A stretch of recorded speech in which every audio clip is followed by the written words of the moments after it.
अकारादिक्षकारान्त सर्वविद्याधिदेवता मंत्रव्याख्याननिपुण ज्योतिः शास्त्रैकलोचन इडापिङ्गलिका मध्या सुषुप्ना ग्रन्थिभेदिनी कालचक्राश्रयोपेता कालचक्रस्वरूपिणी वैशारदी मतिश्रेष्ठा वरिष्ठा सर्वदीपिका वैनायकी वरारोहा शोणीवेला बहिर्वलिः जम्बिनी जृम्भिणी जम्भकारिणी गणकारिका शरणी चक्रिकानन्ता सर्वव्याधि चिकित्सकी देवकी देवसङ्काशा वारिधि करुणाकरा शर्वरी सर्वसम्पन्ना सर्वपापप्रभञ्जनी एकमात्रा द्विमात्रा च त्रिमात्रा च तथा परा अर्धमात्रा परा सूक्ष्मात् अर्थार्थ परा परा सूक्ष्मातर्थार्थ परा परा एकवीरा विशेषारख्या षष्ठी देवी मनस्विनी नैष्कर्म्या लोका ज्ञानकर्माधिका गुणा संबन्ध्वानन्द संदोहा व्योमाकार निरूपिता गद्यपद्यात्मिका वाणी सर्वालंकार संयुता साधु बंधपदन्यास सर्वौको घटिकावलिः षट्कर्मा कर्कशाकार सर्वकर्म विवर्जितादित्यवर्णा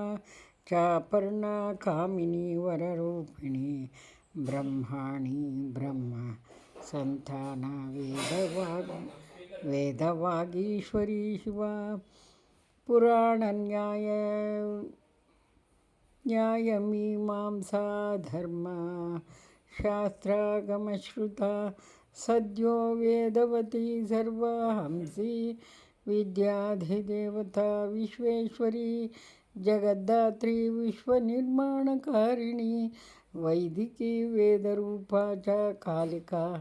कालरूपिणी नारायणी महादेवी सर्वतत्त्वप्रवर्तिनी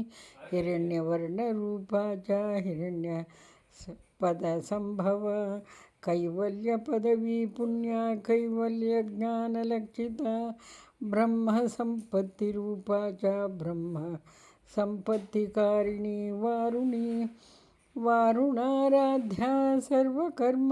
प्रवर्तिनी एकाक्षरपरा युक्ता सर्वदारिद्र्यभञ्जनी पाशाङ्कुशान्विता दिव्या वीणा व्याख्याक्षसूत्रभृत् एकमूर्तिस्त्रयीमूर्तिर्मधुकैटभभञ्जिनी सांख्यवती ज्वलन्ती कामरूपिणी जाग्रन्ती सर्वसम्पत्तिः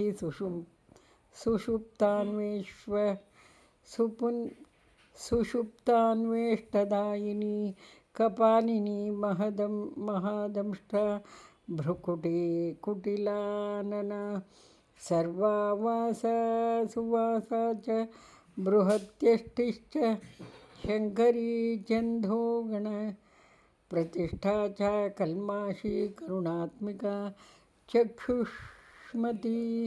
महाघोषा खड्ग चर्मधरा शनिः शिल्पवैचित्र्यविद्योता सर्वतो भद्रवासिनी अचिन्त्यलक्षणाकार सूत्रभाष्यानिबन्धन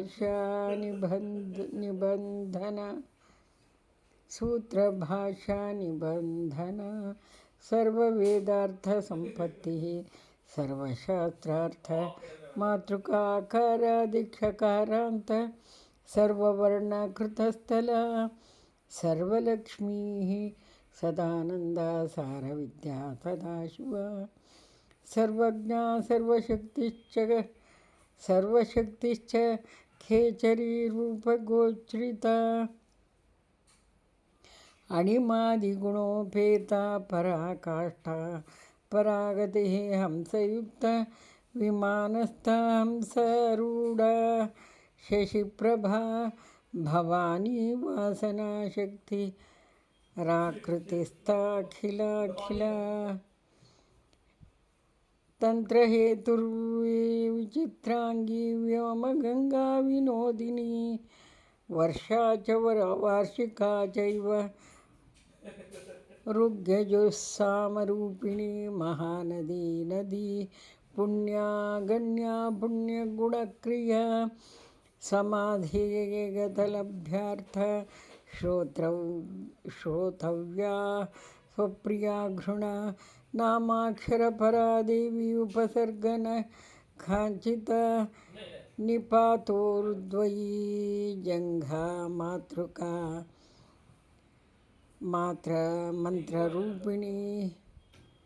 निपातोर्द्वयी जङ्घा मातृका मंत्ररूपिणी आसीना च शयाना च तिष्ठन्ती धावनाधिका लक्ष्म्यलक्ष्मणा योगाढ्या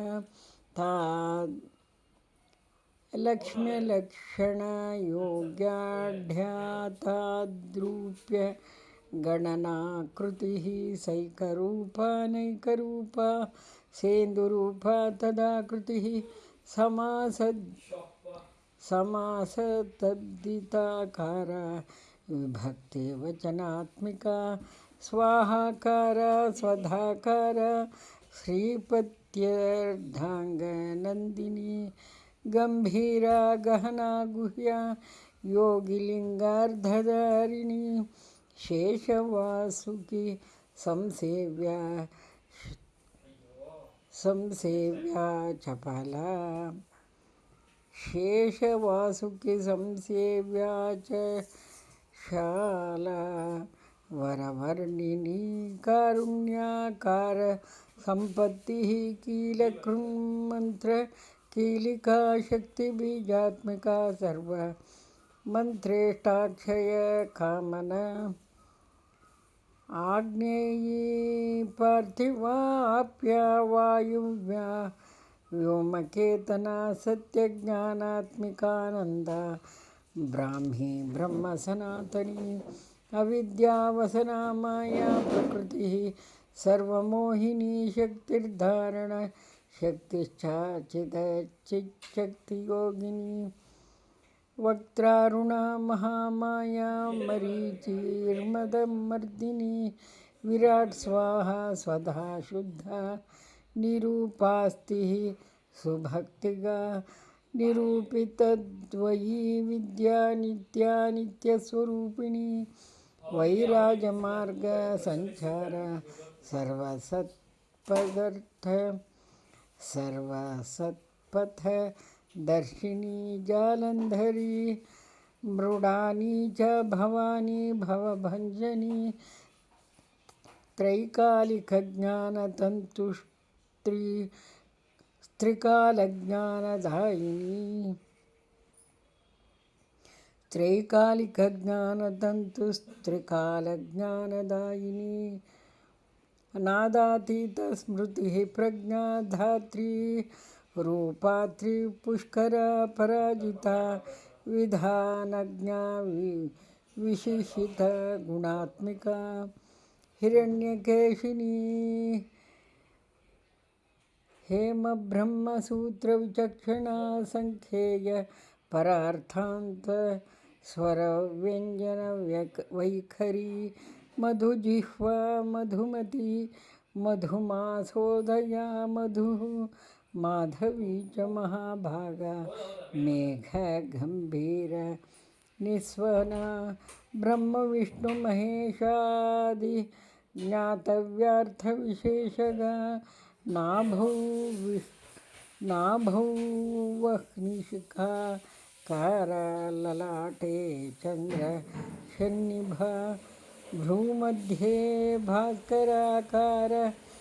सर्वताराकृतिर्हृदि कृत्तिकादिभरण्यं नक्षत्रेष्ठ्यार्चितोदया ग्रहविद्यात्मिका ज्योतिर्ज्योतिर्विन्मती जीविका ग्रहविद्यात्मिका ज्योतिर्ज्योतिर्विन्मती जीविका ब्रह्माण्डगर्भिणी बाला सप्तावर्णदेवता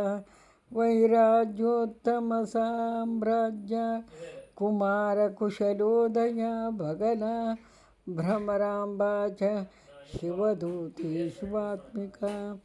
मेरुविन्द्यातिसंस्थाना काश्मीरपुरवासिनी योगनिद्रा महानिद्रा विनिद्रा राक्षसाश्रिता सुवर्णदा महागंगा पंचाख्या पंचसंहतिः सुप्रजाता सुवीरा च सुपोषा सुपतिः शिवा सुगृहा रक्तबीजान्ता हतकन्दर्पजीविका समुद्रव्योम मध्यस्था समबिन्दुसमाश्रिता सौभाग्यरस जीवातुः सारासारविवेकदृक् त्रिवल्यादिसुषुष्टाङ्गा भारती भरताश्रिता नादब्रह्ममयी विद्या ज्ञानब्रह्ममयी परा ब्रह्मनाडी निरुक्तिश्च ब्रह्मकैवल्य साधनम्. ಇದು ಮೂರನೇ